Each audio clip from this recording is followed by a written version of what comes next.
Magento's event system allows you to extend the core functionality of Magento in a variety of ways without having to change core files. In this video, I'm going to show you how to create an observer in your module and use it to listen to different events that Magento is firing. Let's get started. In order to add an event observer to our module, we need to edit the config.xml file.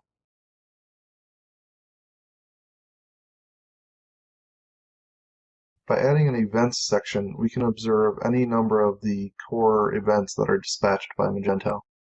In this example, we're going to observe the controller action pre-dispatch event. This gets fired anytime a controller is about to render an action.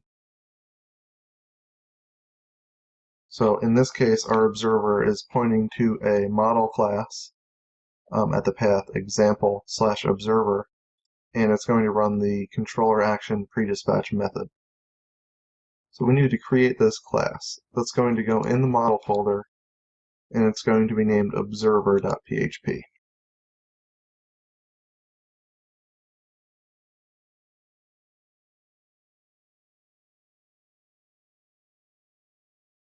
Observers don't need to inherit from any core class. It can simply be a class on its own.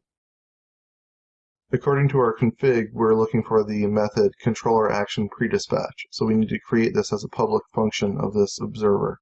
The function is always going to take a single argument. That argument is going to be an object of the Mage Core Model Observer class. So if I die inside of this observer, we will see that anytime we go to load a page in Magento, it's going to do so.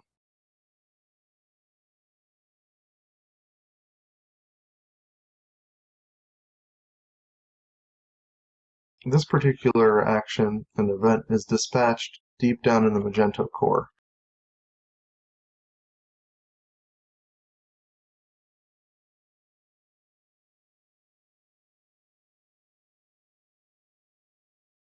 In the core controller variant action, there's a pre-dispatch event being triggered on line 528. This is what's eventually going to run our observer.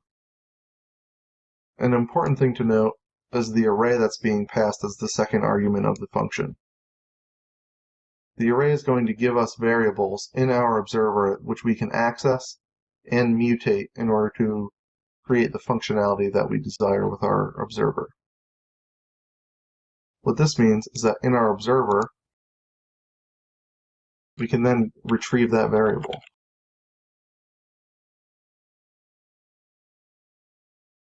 Remember the observer that's getting passed to the function? That observer has a function called getEvent, which will basically give us access to those variables. So when the event is dispatched, we can now get the controller action.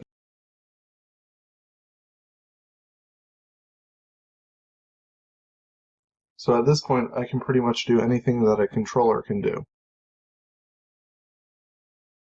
Let's say, for instance, I want to simply log any URL parameters or post parameters. You can use the controller action to do so.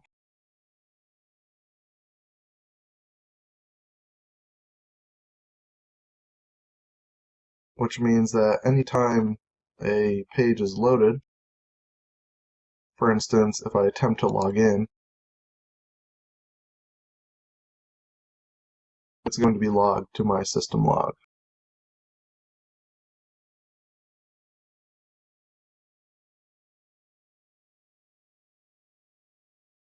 And you can see here the post request was logged.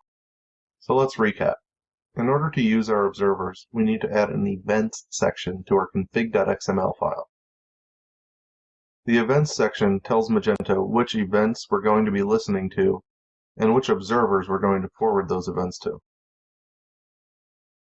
When we create our observer model, we don't need to extend from any core classes, but we do need to create functions inside of that model.